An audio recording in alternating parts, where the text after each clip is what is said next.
कर्मजन्म विवस्वतः कथम एतद्विजानीयाम् त्वमादौ प्रोक्तवान् श्री भगवानुवाच बहूनि मे व्यतीतानि जन्मानि तव चार्जुन साम्यं वेद सर्वाणि न त्वं वेत्थ परं तपः। चौथे अध्याय का नाम है ज्ञान कर्म संन्यास योग। अब ये समस्त पद नहीं है कि ज्ञान कर्म संन्यास योग समस्त नहीं, यानी इसमें ज्ञान योग, कर्म योग और कर्म संन्यास योग तीनों की चर्चा होगी। और पूर्व में, इससे पूर्व जो 2 अध्याय हैं, क्योंकि पहले अध्याय में तो कुछ विचार है नहीं, तो अर्जुन ने अपना दुखड़ा रोया है और फिर भगवान ने जो उपदेश दिया है, तो दूसरा अध्याय और तीसरा अध्याय। दूसरे अध्याय में, तीसरे अध्याय में वेदोक्त प्रवृत्ति लक्षण धर्म और निवृत्ति लक्षण धर्म, यानी जो भगवान ने कहा था कि लोकेस्मिन् विविधा निष्ठा पुरा प्रोक्ता मया नघा ज्ञान योगेन सांख्यानाम कर्म योगेन योगिना, कि मैंने निष्ठा के 2 प्रकार कहे। पुरा प्रोक्ता मया नघा, जो ज्ञानियों की ज्ञान से और कर्मियों की कर्म लेना। तो निष्ठा तो वहां एक ही बताई, क्योंकि निष्ठा 2 हो ही नहीं सकती। निष्ठा तो एक अद्वैत निष्ठा ही है, अद्वैत भाव प्रयोजन। भगवान शंकराचार्य कहते हैं कि प्रयोजन क्या है, कहने को जो कहा जाता है तृतीय ग्रंथों में, दुखों की आत्यांतिक निवृत्ति और परमानंद की प्राप्ति, ये तो गौण बात, अद्वैत भाव ही प्रयोजन। दुखों की आत्यांतिक निवृत्ति और परमानंद की प्राप्ति वहां लक्षित जरूर होता है, पर एक शब्द में जहाँ अद्वैत होगा वही सुख है और दुखों का आत्यांतिक भाव। जैसे श्रुति ने कहा यो वै भूमा तब सुखम न अल्पे सुखम अस्ति, जो भूमा है, अनंत है, कोई सुख है, अल्प में सुख नहीं है। तो दुखों की आत्यांतिक निवृत्ति और परमानंद की प्राप्ति ये वहां लक्षित होती है, पर मुख्य शब्द एक रूप में कहे जाए तो अद्वैत भाव प्रयोजन। अद्वैत भाव ही इस सत्संग का, इस ज्ञान का प्रयोजन। तो पूर्व में दूसरे तीसरे अध्याय में प्रवृत्ति निवृत्ति लक्षण और प्रवृत्ति जो है वहां तीसरे अध्याय में, दूसरे अध्याय में जो बताई, वो प्रवृत्ति भी निवृत्ति के लिए। इसलिए जो जिस प्रवृत्ति से प्रवृत्ति होती है वो तो अध्यात्म विद्या में, ब्रह्म विद्या में उसका कोई स्थान नहीं है, उसी का नाम संसार है। एक प्रवृत्ति से दूसरी प्रवृत्ति ही, उससे और प्रवृत्ति फल, अनंत प्रवृत्ति है, अनंत वृत्ति इच्छाएं ये प्रकट होती रहती हैं और कभी स्थैर्यता नहीं मिलती, शांति नहीं मिलती, दुखों का आत्यांतिक निवृत्ति नहीं। तो जो प्रवृत्ति से प्रवृत्ति है उसका नाम संसार है, जो प्रवृत्ति से निवृत्ति है वो अध्यात्म विद्या में उसको स्थान दिया गया है, उसको कहा गया है कर्मयोग। चैतन्याभिमुख शास्त्रे गम्य चैतन्याभिमुख कर्मेंद्रियाणि विनियोग कर्मयोग। जो हम कर्म कर रहे हैं मनमानी नहीं, गुरु और शास्त्रोक्त होना चाहिए और फलन संधि से रहित होना चाहिए। कर्मयोग की क्या शर्त, एक तो मनोमुखी नहीं होना चाहिए, शास्त्र भी गुरु आज्ञा भी होना चाहिए और फल की आकांक्षा नहीं होनी चाहिए, और वो चैतन्य की तरफ अभिमुख हो गए। संपूर्ण मनोयोग से हुए। ये सारी चीज मिल करके इसी का नाम है कर्म। हम मनमानी कुछ भी कर्म करें कि हम कर्म योग कर रहे हैं, तो इसको शास्त्र कर्म योग नहीं कहता है। वो तो कर्म है, कर्म योग है। और कर्म क्या होता है? कर्म से कर्म की निवृत्ति नहीं। कर्मणो कर्म निरिहारो नहीं आत्यंत किश्चन। कर्म से कर्म की निवृत्ति हो नहीं सकती, क्योंकि मल से मल की निवृत्ति, मल से मल को धुला जाए, कीचड़ से कीचड़ को धुला जाए, तो कीचड़ की धुलाई नहीं हो सकती। जब उस कर्म के साथ योग हो जाता है, अब देखो अर्जुन का विषाद है, बहुत लोगों को विषाद होता है संसार, लेकिन उस संसार के जो विषाद है वह परमात्मा की तरफ अभिमुख नहीं होता, किसी संत महात्मा के पास नहीं जाता है, सत्संग सुनने नहीं जाता है, इसलिए वो विषाद विषाद ही बना रहता है। यदि उस विषाद को भगवान से जोड़ दिया जाए, संतों से जोड़ दिया जाए, शास्त्र से जोड़ दिया जाए, तो विषाद ही योग बन जाए। यही अधिकारी हुआ, भगवान के प्रति आस हो गया और कहा शिष्य ते हम साथी माम का प्रपंच कार्पण 250 स्वभाव प्रक्षामि काम धर्म संपूर्ण चेता यक्षे चान शतम ब्रूहि तन्मे शिष्य ते हम साधि माम काम प्रपन्न। मैं धर्म के विषय में मुझे क्या करना चाहिए क्या नहीं करना चाहिए, मेरी बुद्धि विमूढ़ हो गई है और मैं आपकी शरण हूँ, मैं आपका शिष्य हूँ। जब ये कहा तो भगवान आप होकर के कहा, तो भगवान ने उपदेश दिया क्या है, मूढ़ तत्व न साधु दुरावई आरत अधिकारी से पावे। फिर संत उस तत्व को छुपाते नहीं है। यदि उनके सामने कोई आर्त हो जाए, मैं आपका शिष्य हूँ, जो कुछ भी करेंगे आप करेंगे, तो फिर उसको उस तत्व को संत लोग छुपाते नहीं। यही अर्जुन के साथ हुआ। तो बता ये रहे थे कि प्रवृत्ति यदि प्रवृत्ति की तरफ जा रही है, उसमें कोई ठहराव नहीं है, निवृत्ति की तरफ नहीं होती, चैतन्य परमात्मा की तरफ ही लोग प्रवृत्ति नहीं होती, तो उसका नाम संसार है। यदि प्रवृत्ति को चैतन्य अभिमुख कर दी जाए, परमात्मा से संत से जोड़ दी जाए, तो ये प्रवृत्ति ही कर्मयोग बन जाता है, जो हमारे अंतःकरण शुद्धि का हेतु है। दूसरे तीसरे अध्याय में बताया उपाया कर्म निष्ठत्र प्रधान्येन उपसमता उपेया ज्ञान निष्ठा तो तद गुणत्वेन कीर्तितः। जो कर्मयोग है वो ज्ञान योग का उपाय बताया, और उपेय जो है वो क्या है, ज्ञान योग। ऐसा नहीं है, लोगों की भूल है कि कर्मयोग परम स्वतंत्र अंतिम साधन, ऐसा नहीं, वो उपाय है। इस उपाय से उपेय ज्ञान योग में हम जाएंगे। तो प्रश्न ये उठे कि भाई ज्ञान तो उपाय उपेय हो गया, साध्य हो गया, तो नहीं, ये बात नहीं कही जा रही।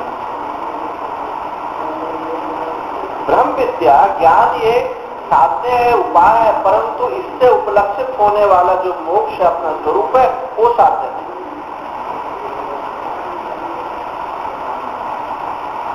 ज्ञान से ज्ञान साधन हुआ, साध्य उसका क्या हुआ, साध्य परमात्मा की प्राप्ति नहीं है।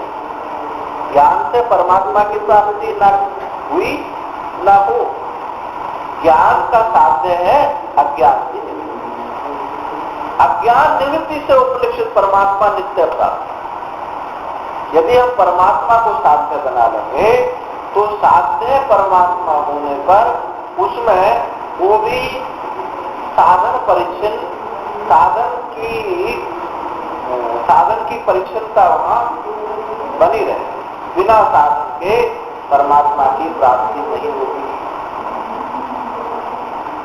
अब जो वस्तु नित्य है, नास्त्य कृताकृत है, जो वस्तु अकृत है वो नित्य होती है, उसको किसी साधन से प्राप्त नहीं किया जाता। नास्त्य कृताकृत ना, जो अकृत वस्तु है कभी कर्म से प्राप्त नहीं होती।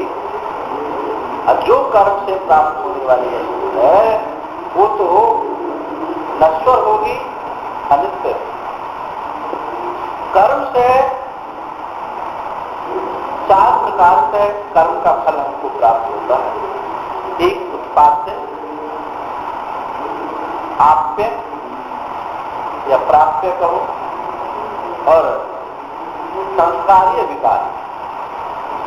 जो भी आप कर्म करेंगे इन 4 कोटि के अंतर्गत ही आता है। आपके पास कोई चीज नहीं है तो आप उसको बना लेंगे, ये कर्म से होगा। या पड़ोसी से उधार लिया हो, पड़ोसी से ले आते हैं। आपके पास घड़ा नहीं है, पड़ोसी से लिया है, आप पे होगा, प्राप्त पे होगा, बना ली कोई चीज। और कर्म से क्या होता है, विकारी होता है। उसमें घड़े में नमक भर दो तो क्षीण हो जाए, गलकर टूट जाएगा। और उसको सुंदर बनाना चाहो तो चित्रकारी कर दो। बस कर्म का फल 4 कोटि के अंतर्गत ही आता है। कर्म किसी वस्तु को दिखा नहीं सकता। कर्म से वस्तु का निर्माण होता है पर वस्तु देखी नहीं जाती। हाथ कर्म का प्रतीक है और आंख जो है ज्ञान का। आंख किसी वस्तु को बनाती नहीं है। ये सामने रखी कुर्सी, इसको आंख बना नहीं सकती। जैसी है वैसा दिखाए। और हाथ कुर्सी को बनाए। तो निर्माण संपूर्ण वेद में 2 ही विभाग हैं, निर्माण विभाग और प्रमाण विभाग। इसी को हम कहें कि प्रवृत्ति लक्षण धर्म और निवृत्ति लक्षण। जो प्रवृत्ति लक्षण धर्म है वो हमारी अंतःकरण शुद्धि के लिए है। उसमें भी अधिकार भेद बनता है कि कौन कैसा अधिकारी है, उसको उसी प्रकार से उस कर्म का उसको उपदेश किया जाए। अब जैसे सुबह चर्चा हो रही है अधिकारी के विषय में, तो जो है ब्रह्म विद्या, जो कुछ भी दिखाई देता है, कर्म भी कर्म का प्रकार जो दिखाई देता है कर्मयोग है, ये भी ब्रह्म विद्या है। कर्मयोग भी ब्रह्म विद्या है। सब कुछ जो कुछ भी है ब्रह्म विद्या ही है। अधिकारी भेद से भिन्नता मालूम पड़ती। फिर आप ब्रह्म विद्या क्या है? जो प्रवृत्ति से प्रवृत्ति है ये ब्रह्म विद्या से इतर का क्षेत्र है, संसारी क्षेत्र। और जो प्रवृत्ति भी है और यहाँ तक कि सकाम काम का भी, सकाम काम वेद आज्ञा नहीं देता, पर सकामी लोगों को सकाम से हटाने के लिए सकाम कर्म का निरूपण करता है। जैसे यज्ञ में आता है पूर्व मीमांसा में कि भाई यज्ञ के अतिरिक्त जो है हिंसा नहीं किया जाए। तो इससे वेद कोई हिंसा करने के लिए आज्ञा नहीं दे रहा, बल्कि निवृत्ति करने के लिए आज्ञा दे रहा। जैसे किसी को कहा जाए, शास्त्र कहता है कि पंच पंच नखा भक्षा, किसी को मांस खाने का स्वभाव से उसको प्राप्त है, छोड़ता नहीं है, तो उसके लिए कहा कि 5 नख वाले 5 पशु खाए। 5 नख वाले जिनके 5 नख हैं वो ऐसे 5 पशु खाए, छठे की आज्ञा नहीं है। अब वो उसको वेद ने प्रवृत्त किया, निवृत्त किया। जो पहले कटरा भैंसा था खा जाता था जो मिले, अब वहां 5 चीज में आवित हुआ, तो वहां 5 में खाने का मतलब ये नहीं कि 5 खाए। इसको शास्त्र में बोलते हैं परिसंख्या विधि। परिसंख्या ये विधि है, ये निषेध करने के लिए है, किसी में प्रवृत्त करने के लिए नहीं है। तो जितना जब सब ये है, ये प्रवृत्ति लक्षण धर्म है, निर्माण लक्षण धर्म है। इससे निर्माण होगा, जो जैसा है वैसा ही है, उसको वैसा ही उपदेश है। तो इसलिए सबके लिए इस ब्रह्म विद्या का उपदेश है। बस यहाँ अधिकारी देखना पड़ेगा कि अब वो है तो कर्म का अधिकारी जबरदस्त। ब्रह्म विद्या के अंग है कर्म, कर्मयोग, कर्मयोग का अधिकारी है। अगर हम उसको जो है ज्ञान का ही नहीं, तो जो है ब्रह्म है, तू ब्रह्म है, ये बता दे, तो वो उन शब्दों को सीख लेगा और फिर शब्दों को सीख करके सर्वत्र बोलता कहता फिरेगा जगह जगह गली कूचे में, और अपने को ब्रह्मनिष्ठ समझेगा। उसको अधिकारी अनुसार उपदेश प्राप्त नहीं होगा। ब्रह्म विद्या सबके लिए, ब्रह्म विद्या का अंग जो है कर्मयोग भी है, सकाम कर्म भी है, उसी के सब। और जब इस अंगों की पुष्टि हो जाती है, अधिकारत्व प्राप्त हो जाता है, तो उसको ब्रह्म विद्या तुरंत समझ में आती है, एक क्षण नहीं लगता उससे। तो भगवान ने ये इस चौथे अध्याय से पूर्व दूसरे अध्याय में, तीसरे अध्याय में दो प्रवृत्ति लक्षण धर्म, निवृत्ति लक्षण धर्म यानी कर्मयोग और ज्ञान योग की बात कही। यह अयम योग अध्यायत्वेन उक्ता ज्ञान निष्ठा लक्षण सन्यास कर्मयोगोपायो यस्मिन् वेदार्थः परिसमाप्तः।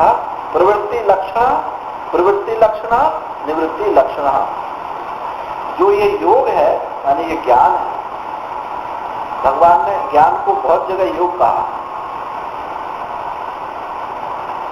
तो ये योग जो है दो अध्यायों के द्वारा ज्ञान निष्ठा लक्षण संन्यास सहित कर्मयोग उपाय पूर्वक ज्ञान निष्ठा का वर्णन किया। और यही इसी में संपूर्ण वेदांत समाप्त हो जाता है। संपूर्ण वेद इन्हीं दो भागों में, प्रवृत्ति और निवृत्ति में ही समाप्त हो जाता है। निर्माण विभाग में और प्रमाण विभाग में समाप्त हो जाता है।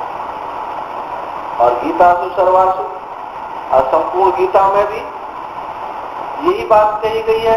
कहीं कर्मयोग की बात कही गई, कहीं कर्म त्याग की बात कही गई, इसके अलावा और कोई बात नहीं कही गई। और इन दोनों का प्रयोजन क्या है? अर्जुन को युद्ध में लगाना प्रयोजन नहीं है गीता का, शोक मोह की निवृत्ति प्रयोजन। युद्ध के लिए तो पहले से तैयार होकर आया ही था। सामने पितामह भीष्म देख करके, द्रोणाचार्य देख करके उसके चित्त में मोह हो गया, शोक हो गया, मोह हो गया। इसकी निवृत्ति भगवान ने उपदेश दिया। अब वो शोक मोह की निवृत्ति होने पर वो कर्म करे या ना करे। कर्म करे तो उसका कोई प्रयोजन नहीं है, ना करे तो उसकी कोई हानि नहीं। यस्तु आत्मक्रियवज्ञात आत्मतृप्तस्य मानवः आत्मनेव संतुष्टः तस्य कालीन निवृत्ते नैव तस्य कृते नार्थो ना कृते नेह कश्चन सात सर्वभूतेषु कश्चित् व्यपाश्रय। उसका कोई प्रयोजन नहीं रह जाता, करे या ना करे। ये संपूर्ण गीता शास्त्र का प्रयोजन है शोक मोह की निवृत्ति। कहो कि आप, हमने तो अभी तक ये बात सुनी, अज्ञान की निवृत्ति की बात सुनी, आपने कहा तो कह दी शोक मोह की निवृत्ति। अज्ञान ब्रह्म विद्या तो अज्ञान की निवृत्ति, अभी भी आपने भी कहा, अब आप कह रहे शोक मोह की निवृत्ति। तो जो शोक और मोह जो है ये अज्ञान से भिन्न नहीं है, ये अविद्या की ही है। जहां कार्य को पकड़े और कारण हाथ में आता हो, कार्य की निवृत्ति से कारण की निवृत्ति भी होती है। एक बात तो ये हो गई कि कार्य की निवृत्ति से कारण की निवृत्ति, और एक बात यह है कि कार्य की निवृत्ति से कारण की निवृत्ति नहीं होती। तो जहां कार्य की निवृत्ति से कारण की निवृत्ति हो जाती है तो वहां कार्य कारण में कोई भिन्नता नहीं है, तो कार्य कारण आदित्य की है। और जहां कार्य की निवृत्ति से कारण की निवृत्ति नहीं होती तो वहां कार्य कारण भाव सच्चा होता है। जैसे मिट्टी है कारण और घड़ा है साधन। अब घड़े को खोल दें तो क्या मिट्टी मिट गई? तो यहाँ कार्य का भाव सच्चा है, यहाँ आपका ज्ञान काम करने वाला है। ज्ञान कहाँ काम करेगा? जहाँ कार्य की निवृत्ति से कारण की निवृत्ति होती है। जैसे रस्सी का सांप, सांप क्या है? कार्य है, और रस्सी का ज्ञान क्या है? कारण। आपने टॉर्च जला के सांप को देखा तो रस्सी का ज्ञान भागा या नहीं भागा? आप पहचान लो रस्सी है। रस्सी का ज्ञान और सांप की निवृत्ति दोनों तत्क्षण हुई। तो कार्य की निवृत्ति से कारण की निवृत्ति होती है, तो वहां कार्य कारण जो है आविद्य की होते हैं। कार्य की निवृत्ति से कारण की निवृत्ति होगी, अर्थात जो कार्य है वही कारण है। ये अज्ञानी कार्य है, अज्ञानी कारण है। अज्ञान के दो रूप बने हुए हैं, एक व्यक्त रूप में और एक अव्यक्त। अव्यक्त को आप कारण बोलते हैं, अज्ञान बोल रहे हैं, और व्यक्त को आप कार्य बोल रहे हैं, पर है दोनों एक ही। जैसे पानी जम जाए तो बर्फ, नहीं जमता है तो उसको पानी कहते हैं। ऐसे ही जब ये अज्ञान स्थूलता को प्राप्त हो जाता है, आकार को प्राप्त होता है, तो उसको कार्य कह देते हैं। और जब ये अव्यक्त रूप में है, स्थूलता को प्राप्त नहीं है, तब उसको अज्ञान कहते हैं। तो ऐसे ही कहीं कहीं गीता में तो सूक्ष्म होगी को बताया, बहुत जगह नाम रूप को बताया। अब नाम रूप भी कार्य है, अज्ञान कारण। नाम रूप की आत्यांतिक निवृत्ति होने पर अज्ञान की निवृत्ति हो जाएगी। नाम रूप क्या है? केवल ये नहीं है कि मैं ये नाक, मुंह, इतना लंबा 6 फीट शरीर, 5 फीट शरीर, इसी का नाम आकृति नहीं है। इसी का नाम आकृति नहीं। आकृति क्या है? किसी भी गुण के द्वारा जो आबद्ध हो जाता है वो सब आकृति बनता है। जैसे किसी देश सीमा से गिरने पर आकृति बनती है, ऐसे गुण से भी आकृति बन जाती है। अब आर्य समाज जो हुए, उन्होंने क्या कहा कि सगुण निराकार परमात्मा। ये तो कहा, आकृति नहीं मानी लेकिन गुण मान लिए, तो वो भी परिच्छिन्न हो गया। आपको देश से परिच्छिन्न होता है तो कोई गुण से भी परिच्छिन्न होता है। आपने आकृति नहीं मान ले, गुण उसमें मान लिए, तो वो भी सीमा बंद हो जाएगा। वो देश परिच्छिन्नता वहां होगी। अब जैसे आकाश है, आकाश में ये देश परिच्छिन्न नहीं है, परंतु गुण परिच्छिन्न है।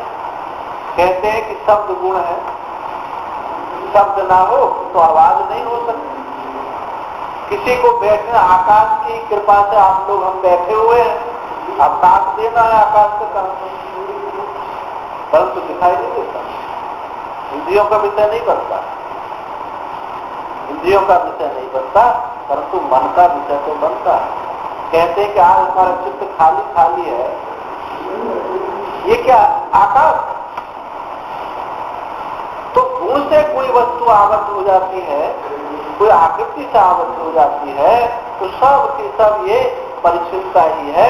तो ऐसे ही अज्ञान भी नाम रूप से कोई वस्तु आबद्ध हो गई, वो भी अज्ञान है। और नाम रूप के अभाव के भाव से आबद्ध हो गई, तो भी वो अज्ञान है। चित्त निर्विषय होना और चित्त का विषयाकार, जैसे विषयाकार एक आकृति है, ऐसे निर्विषयाकार भी एक आकृति है। निर्विशेषता होनी अलग बात है और निर्विषयता होनी अलग बात। निर्विशेषता मतलब किसी देश, काल, वस्तु, गुण, जाति, धर्म आदि की कोई भी इसमें विशिष्टता नहीं है। अब ये जो वस्तु निर्विशेष होगी वो अनंत होगी, व्यापक होगी और आत्मा ही होगी। और जब हम निर्विषय कह देंगे तो फिर वो विषय के भाव के अभाव से आबद्ध हो जाएगी। जैसा ही कमरा है, खाली है तो कमरा, कमरे में सामान रखा तब कहो, या खाली कर तो भी कहो, है तो कमरा है। इसलिए चित्त में कोई विषय नहीं है, तो जो अव्यक्त विषय वहां क्या होकर के रहता है, अव्यक्त होकर के रहता है, कार्य रूप में नहीं होकर के कारण रूप में, बीज रूप में वो नाम रूप बना रहा है। इसी वजह से उसकी परिचितता बनी रहती है। बिना ज्ञान के यदि हमारी जब समाधि लगती है तो उसको हम कहेंगे कि नाम रूप का बीज है, हटा नहीं सकते। क्योंकि तभी तो कहते हो कि हमारी समाधि लगी, हमारी समाधि टूटी, आपने काल के बीज को मौजूद है। जब काल बीज मौजूद है तो वहां देश वस्तु बीज भी मौजूद है, हटा नहीं सके। तो भगवान ने लाइट लगा दिया। तो संपूर्ण गीता शास्त्र को, संपूर्ण वेदांत जो है प्रवृत्ति में और निवृत्ति में, इसी में विभाजित हुआ है। तो पहले दो अध्यायों में प्रवृत्ति और निवृत्ति यानी कर्मयोग, उपाय और उसका उपयोग ज्ञान योग, जिसको सांख्य योग कहा, ज्ञान योग कहा, वो निरूपण किया। अब आगे इस परंपरा को अभी जैसे ही समाप्त हुआ है, अतः परिसमाप्तम वेदांत, इसी में वेद की परिसमाप्ति हो जाती है, प्रवृत्ति में। ऐसे मानते हुए कि ये जो ज्ञान है बिना सतगुरु परंपरा से प्राप्त नहीं। इस सत परंपरा को, गुरु परंपरा को बताने के लिए ये श्लोक आ रहे हैं। इस अध्याय में ये परंपरा बताई जाएगी, अवतार भी बताया जाएगा। अवतार क्या, कहीं किसी मजहब का प्रत्यय में अवतार की कोई चर्चा नहीं है। यहाँ अवतार भी उपाय रूप में है। इस अवतार का देखो, बिना कारणता आए हुए, बिना गुण आए हुए किसी का उद्धार होना संभव नहीं। गुरु आपको जब उठाते हैं तभी तो आप उठ पाते हैं। तो गुरु कौन हुए? आप सगुण साकार मानो। तो इनका अवतार का उपयोग है। बिना अवतार के आप आगे नहीं बढ़ेंगे। कि आपकी बुद्धि उस परमात्मा का अवतरण है, ये भी ब्रह्माकार का भी अवतार है। तो इस अवतार को भी इस अध्याय में बताया जाएगा। तो संपूर्ण वेदांत इसी में समाप्त हुआ। ये हमको कोई कहे कि ये ज्ञान तो हमको ही हुआ है, आज तक किसी को ना हुआ ना होगा, कोई ज्ञानी हो, किसी ज्ञान हुआ ही नहीं, तो ये बात उचित नहीं है। एक संत रहते थे हरिद्वार जंगल में, बड़े विरक्त, यानी एक दो जो बोरा हुआ उत्तरी और कटिबंध यही उनका था। गर्मी हो बरसात हो, वो कहीं कुछ छाया उन्होंने बरसात में नहीं ली, सर्दी में कुछ छाया नहीं ली, ऐसे ही उनका जीवन अभी है। और जंगली जानवरों के बीच में रहते। एक दिन हम उनके पास गए तो उन्होंने कहा अब उस समय उनसे लिया जाए तब तो मिलते, नहीं तो सामने खड़े हो उठे देते, इतना दुराग्रह थे। और हमको हमारी बात उनको माननी पड़ेगी। हमने भी स्वामी जी ऐसे तो हम मान नहीं सकते, आज तक किसी भगवान की भी नहीं मानते। जब तक वो अनुभूति संपन्न ना हो, शास्त्र संपन्न ना हो। यदि कोई कहे श्रुति से, अनुभूति से, युक्ति से भिन्न यदि बात है, तो यदि भगवान भी कहते हैं तो भी स्वीकार है। ये वेद कहता है। वो महापुरुष हो सकते हैं, पर इनको छोड़ करके यदि उनकी महापुरुषता है तो हम वैदिक सनातन धर्मियों ने उसको स्वीकार नहीं किया। महात्मा बुद्ध को जो उनको स्वीकार नहीं किया, अवतारों में माना गया। जबकि स्वीकार नहीं। तो उन्होंने उनके शिष्य में, मैंने कहा कि इनके गुरु कौन है, तो उन्होंने कहा कि ये ज्ञान आज तक किसी को हुआ ना हो, इन्हीं को हुआ है और यही है बस। और तो हमने कि ओम नमो नारायण, बस जल्दी। तो ये जो जबकि इतनी, अब कोई इस त्याग तपस्या पे कोई रीझ जाए, होता है समाज में, ये तो अन्न नहीं खाते हैं, दुग्धाहारी हैं, फलाहारी हैं, एक पैर पर खड़े रहते हैं, मौनी है, 3 in 1, 2 in 1, all in 1 है। तो वो बात ठीक है, लेकिन साथ सम्मत नहीं है। उससे आप उस परमात्म विद्या को पा नहीं सकते। इसको लोग बड़ा मानते हैं, पर जो जिज्ञासु हो उसकी दृष्टि में ये कुछ भी नहीं। तो जो कहे कि हमको ये ज्ञान हुआ है, वो किसी न किसी आग्रह दुराग्रह से आवृत है, और वहां वो शुद्ध स्रोत सम्मत ज्ञान हुआ हो नहीं सकता। इसलिए यहाँ गुरु परंपरा बता रहे हैं, कोई ऐसा ना समझे, हम कृतज्ञ ना हो जाए। यदि हमने किसी से कोई इतनी चीज भी ली है, तो हमको उसके प्रति कृतज्ञ नहीं होना चाहिए कि नहीं हमको बहुत बड़े हो। शंकराचार्य मिश्र जी महाराज वृंदावन में प्रवचन कर रहे थे, धानुका कोठी में।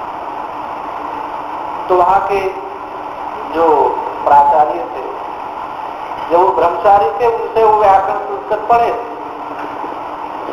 अब वो शंकराचार्य हैं, वो एक आचार्य रहे, लेकिन उनका विधिवत सम्मान करते थे, और उन्होंने पूरे समाज में कहा था कि ये हमारे गुरु, इनसे हमको ये विद्या प्राप्त हुई है।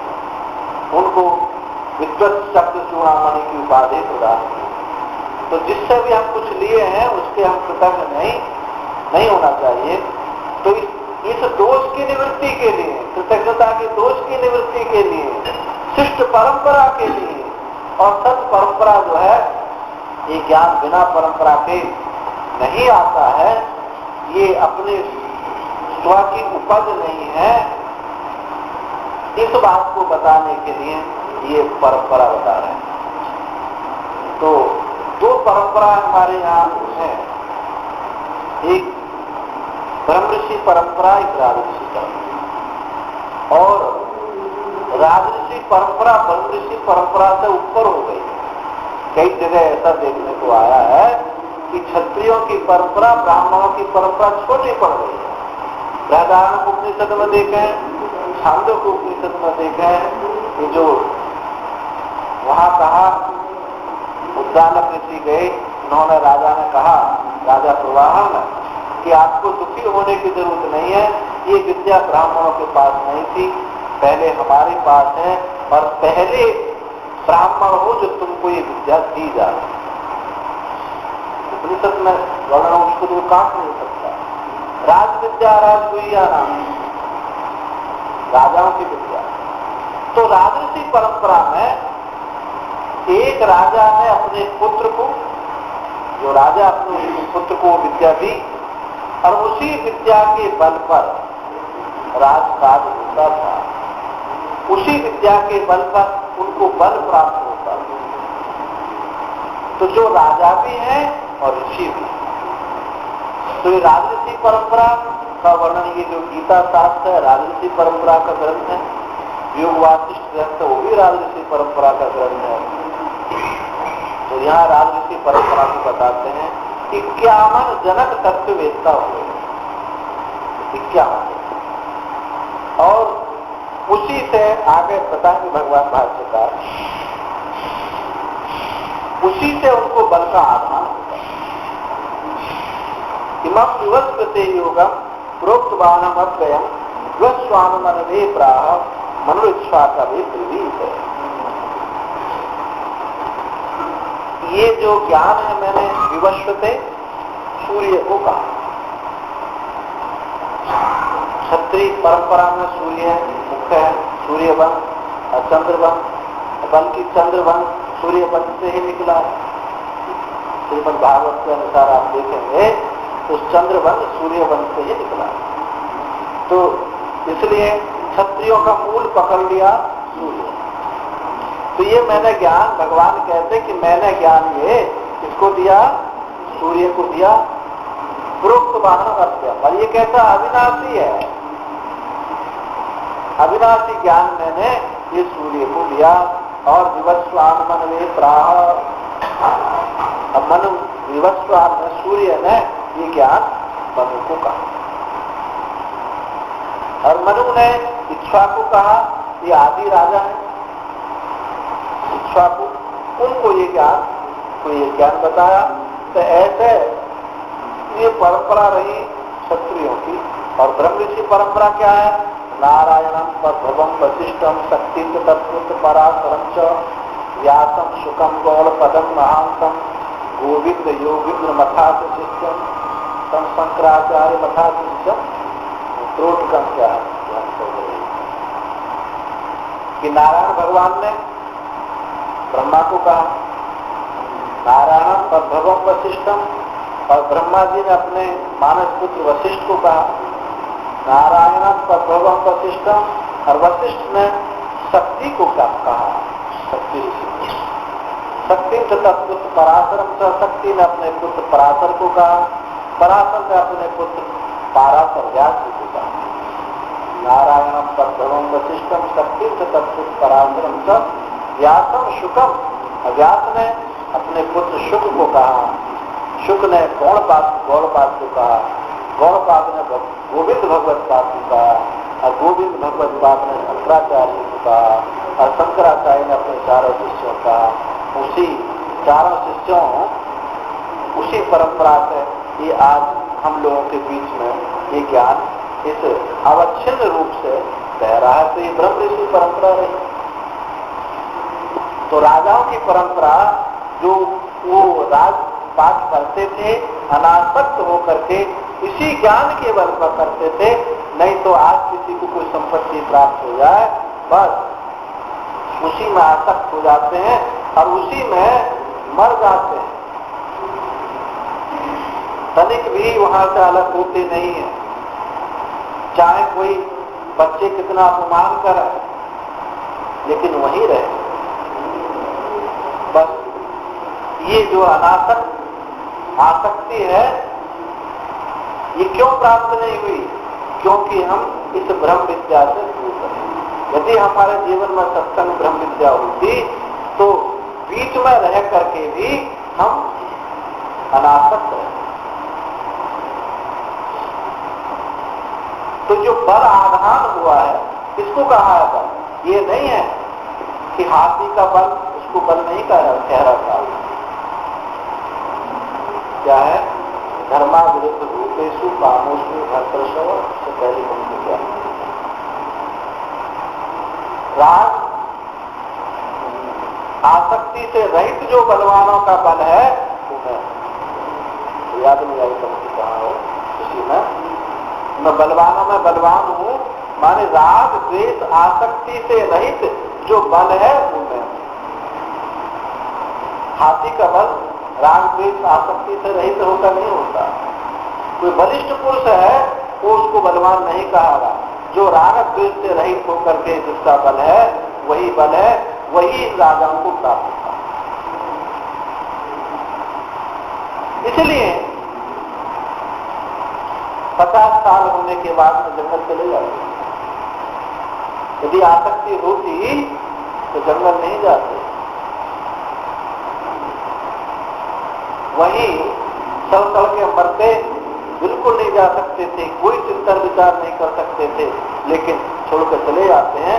उस क्यों? राग आसक्ति से रहित उनका बल था, इसलिए चले जाते हैं। तो भगवान भाष्यकार ने कहा, यम अध्यात्वेन उत्तम योगम विवस्वतः आदित्याय सर्गादौ प्रोक्तवान। इन दो अध्यायों के द्वारा जो कहा गया योग है, वो सूर्य के लिए कहा। 2 अध्याय के द्वारा कर्मयोग और ज्ञान दोनों। इनके द्वारा जो 2 अध्याय से जो कहा गया योग है, मैंने सूर्य के लिए कहा, तब कहा सृष्टि के आदि, और अहम जगत परी पालित त्रिणाम क्षत्रिणाम बल आधान आया। जो कहा इस जगत के पालन करने वाले क्षत्रियों के लिए उस बल के आधान करने के लिए कहा, नहीं तो आसक्ति काम राग में ये अपने को छीड़ कर लेते और जन प्रजा का हित नहीं कर सकते थे, इनको मोक्ष के मार्ग पे इनको नहीं चला सकते, इसलिए उनको ये उपदेश दिया। तेन योग बल न युक्ता समर्था भवंती ब्रह्म परिरक्षण, उसी योग बल के द्वारा वो समर्थ होते थे ब्राह्मणत्व की रक्षा के लिए, इस ब्रह्म विद्या की प्राप्ति के लिए, ब्राह्मणत्व की रक्षा के लिए उनको ये उसी बल के कारण ये समर्थ होते थे।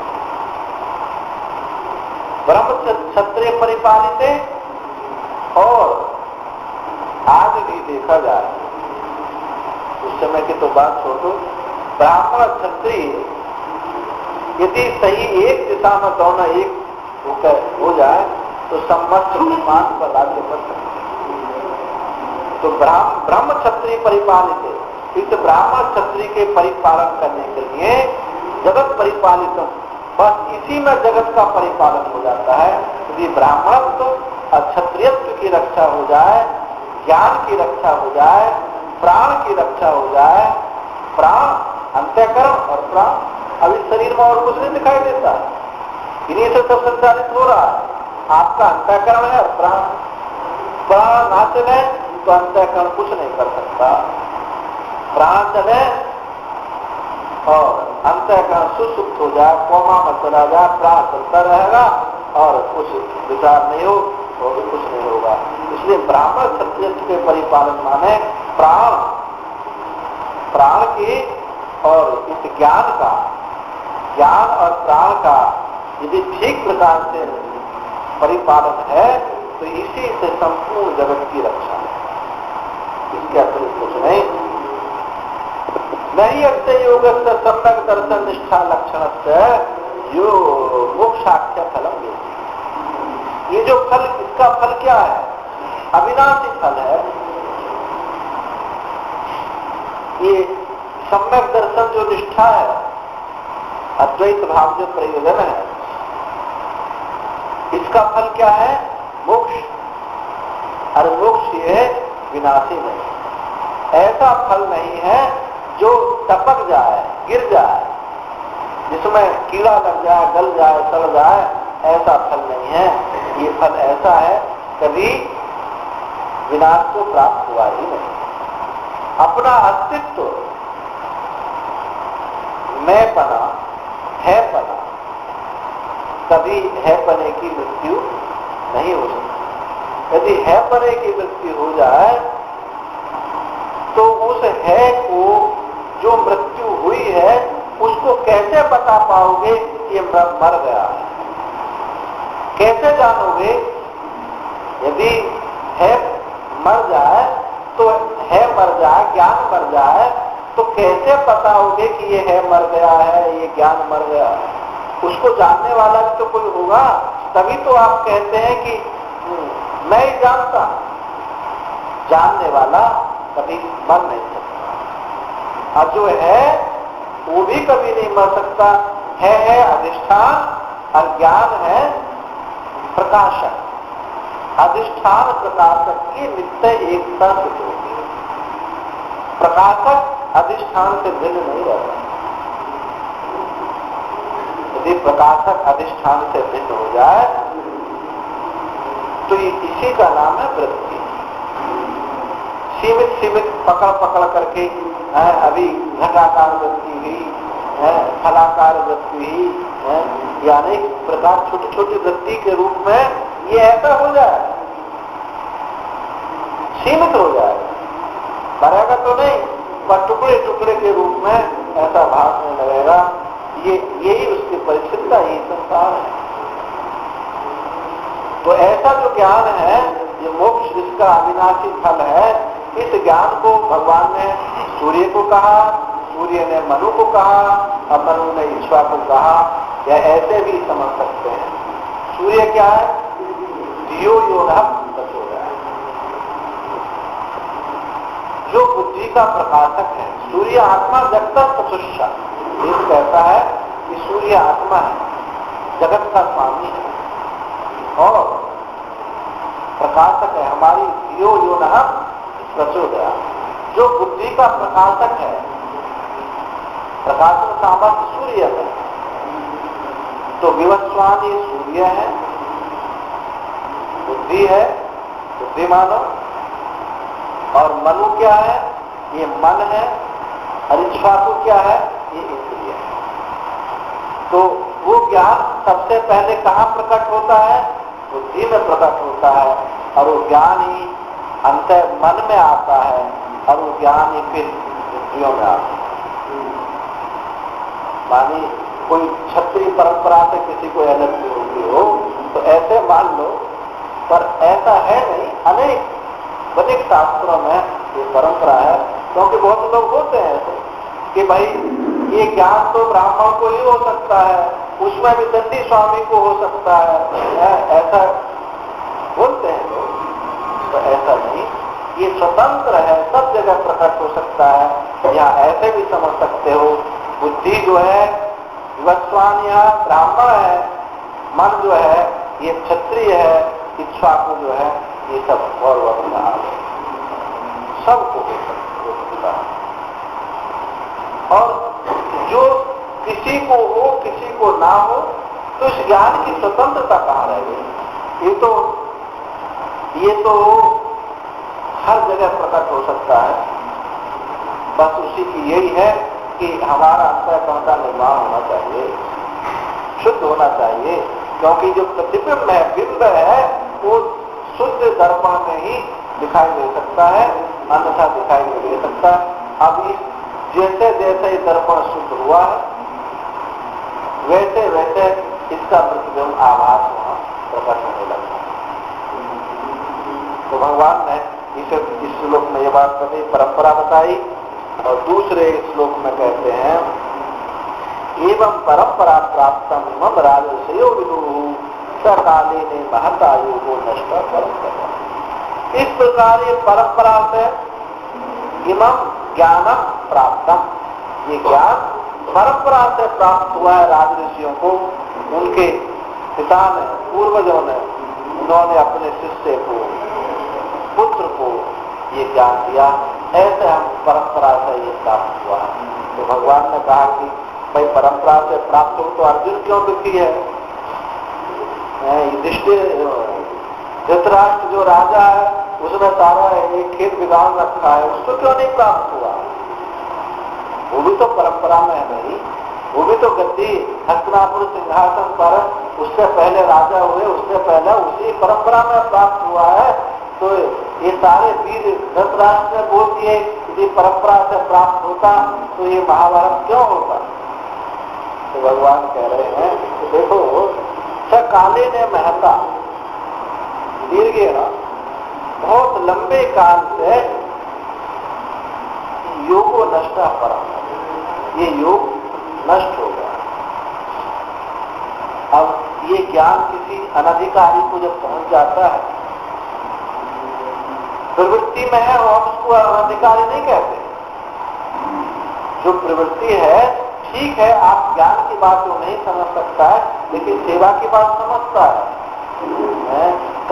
कर्म की बात समझता है, वो परंपरा से भिन्न नहीं है, वो अधिकारी है। अनधिकारी कौन है? जो प्रवृत्ति से प्रवृत्ति में जा रहा है। इस ज्ञान को भी उसने एक प्रवृत्ति बना दिया है। इस ज्ञान को भी एक उसने अपना एक व्यक्तित्व के पोषण का आभूषण बना दिया। इस मुक्ति को भी जो मुक्ति बना दिया, उसकी बात कही जा रही है। ऐसे लोगों को जब ये ज्ञान पहुंचता है तो ये परंपरा विकसित हो जाती है। ऐसे कोई राजा बीच में हो गए हैं जो भोगासक्त थे, ना संतों से जुड़े थे, ना शास्त्र से जुड़े थे। ऐसे भोगासक्त राजा हो गए, जो इस परंपरा से भिन्न थे, सत्संग नाम की कोई चीज जानते नहीं थे, ऋषियों महर्षियों का अपमान करते थे, ऐसे उनको उपदेश दिया तो उन्होंने उस उपदेश को क्या क्या धारण कर लिया, देह को ही आत्मा समझ बैठे, जैसा कि विरोचन। इंद्र विरोचन ब्रह्मा जी के पास गए ना, तो इंद्र ने उन्होंने कहा ऐसो अक्षरी पुरुष दृश्यते, जो आंख में पुरुष दिखाई देता है ये आत्मा है, ये अपरत पाप अजर है, विशोक है। ये जो आंख में दिखाई देता है ये अजर है, पाप से रहित है और अमृत है, ये उपदेश दिया। अब विलोचन ने उसको कि देखा, कुआ में देखा कि ये शरीर दिखाई दे रहा है, तो उस शरीर को ही आत्मा मान बैठा। इंद्र ने विचार किया कि इसके साथ ही गुरुदेव ने ये कहा था कि आत्मा जो पुरुष है ये पाप से रहित है और अमृत है, तो ये तो मर जाता, मैं देखूं तो प्रतिबिंब दिखाई दे रहा, नहीं तो नहीं दिखाई दे रहा, इसलिए तो मर जाता है। इस बात को लेकर के इंद्र ने विचार किया और ऐसे 101 वर्ष ब्रह्मचर्य का पालन करते हुए इंद्र को ये ज्ञान प्राप्त हुआ कि आत्मा सच्चिदानंद घन अद्वितीय जो परमात्मा हो गए। तो जो अनधिकारी पे ज्ञान पहुंच गया, विरोचन का ज्ञान पहुंच गया, उस विरोचन ने उस अनधिकार देह को आत्मा मान करके किसी को पुष्ट आदि करो, कैसे भी करो यही आत्मा है, तो ये है यहाँ परंपरा छिन्न हो जाती है। अधिकारी ये नहीं है कि केवल ज्ञान की ही बात सुना, इसी को अधिकारी नहीं कहे। अधिकार का क्षेत्र बहुत बड़ा है ब्रह्म विद्या, जितना वैदिक वांग में है सब ये, उसमें कर्म की बात भी है, उपासना की बात भी है, योग की बात भी, सब अधिकारी। इस पर भिन्नता है, पर अधिकारी अनधिकारी तो अलग है, जो इससे अछूता है, उसको ज्ञान नहीं देना चाहिए। क्योंकि जगह जगह शास्त्र में कहा, गीता में लास्ट में देखो, ब्रह्म विद्या रोती है यदि अनधिकारी के पास चली जाती है, उसका दुरुपयोग करती है। जो इस ब्रह्म विद्या को क्या दुरुपयोग करती है, इस ब्रह्म विद्या को इस भोग का साधन बनाती है, मुक्ति का साधन नहीं, भोग का साधन बना लेती है। एक जैसे बहुत सारे हमारे पास आभूषण है, ऐसे ही व्यक्तित्व के पोषण के लिए इस ब्रह्म विद्या को भी एक आभूषण बना लेती है कि हम तो ज्ञानी हैं, हम ज्ञानी हैं, तू अज्ञानी है। शास्त्र क्या कहता है, जो ये कहे कि मैं ज्ञानी हूँ ये अज्ञानी है, वो जो ये कहे कि ये ज्ञानी है मैं अज्ञानी हूँ, दोनों वही अज्ञानी, दोनों बात है। जो कहे कि ये ज्ञानी है मैं अज्ञानी हूँ वो भी अज्ञानी है, और जो कहे कि मैं ज्ञानी हूँ ये अज्ञानी है वो भी अज्ञानी है। तो जो इस ज्ञान को अपने व्यक्तित्व का पोषण कर लेता है, आभूषण बना लेता है, वहां परंपरा विच्छिन्न हो जाती है। तो ऐसे ही बीच में राजा हो गए धृतराष्ट्र जैसे, क्योंकि ये ब्रह्म विद्या इतनी सूक्ष्म है,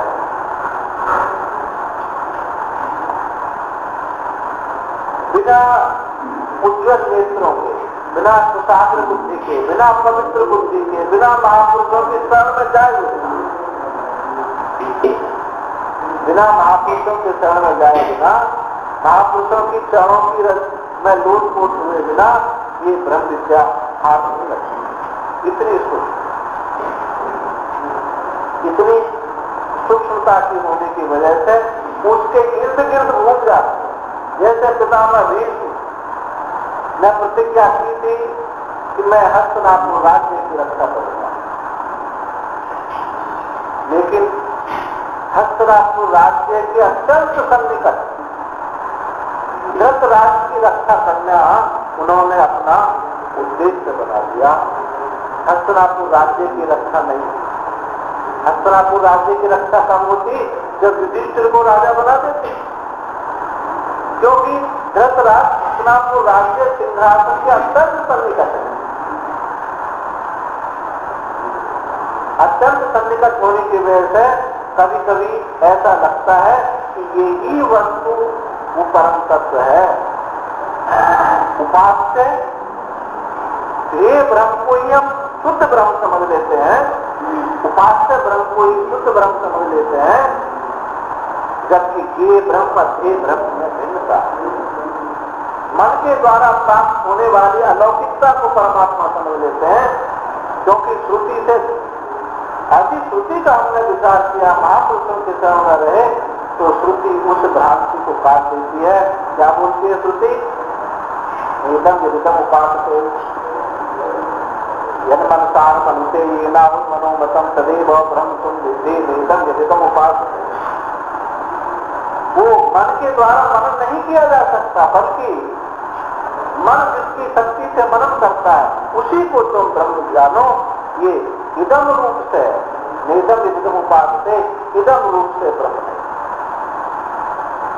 न इदम रूप से ब्रह्म है न अनिदम रूप से ब्रह्म है। जो इदम अनिदम दोनों का प्रकाशक है वो ब्रह्म है, उसी को श्रुति कहती है। तो अत्यंत सन्निकटता होने से भ्रांति हो जाती है।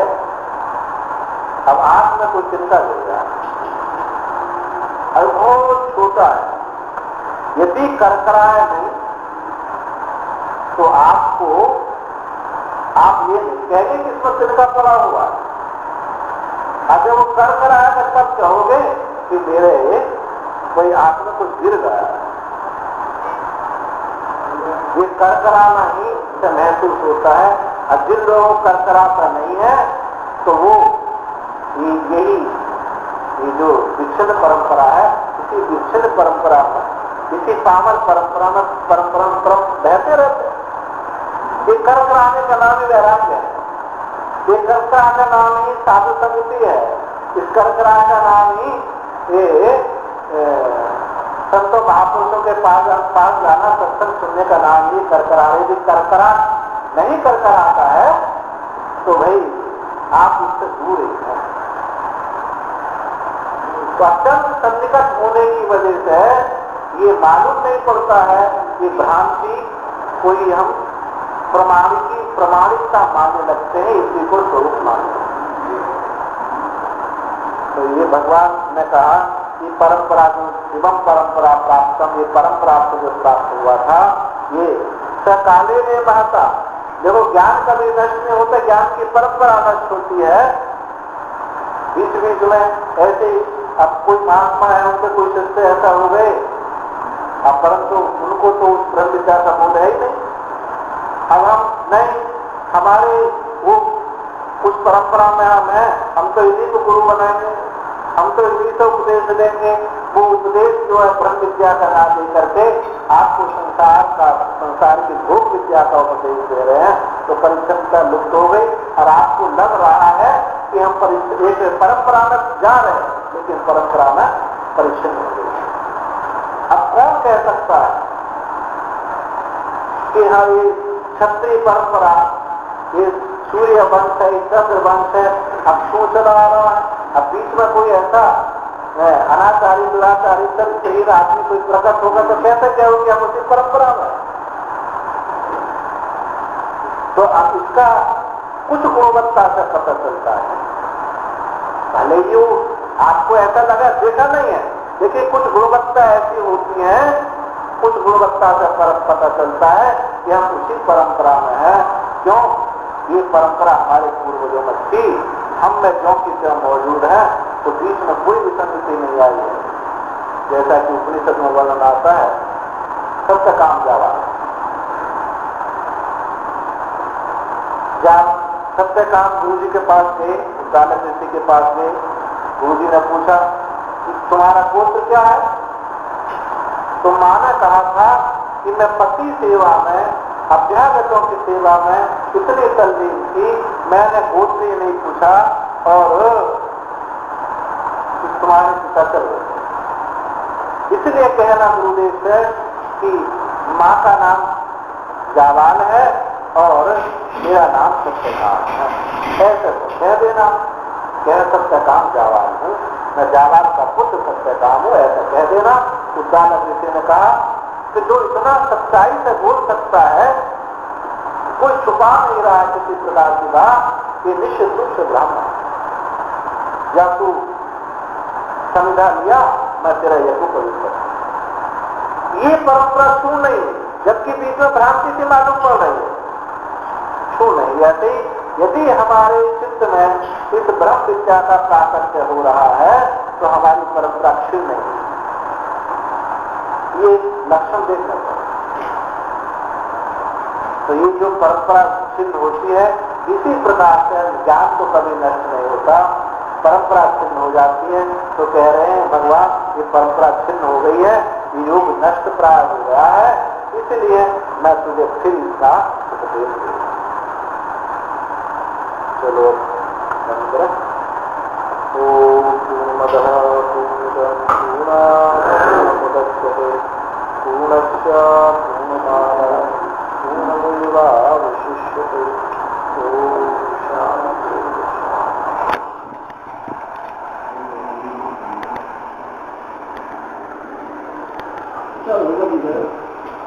कौन सा आपका सब कर दो बस।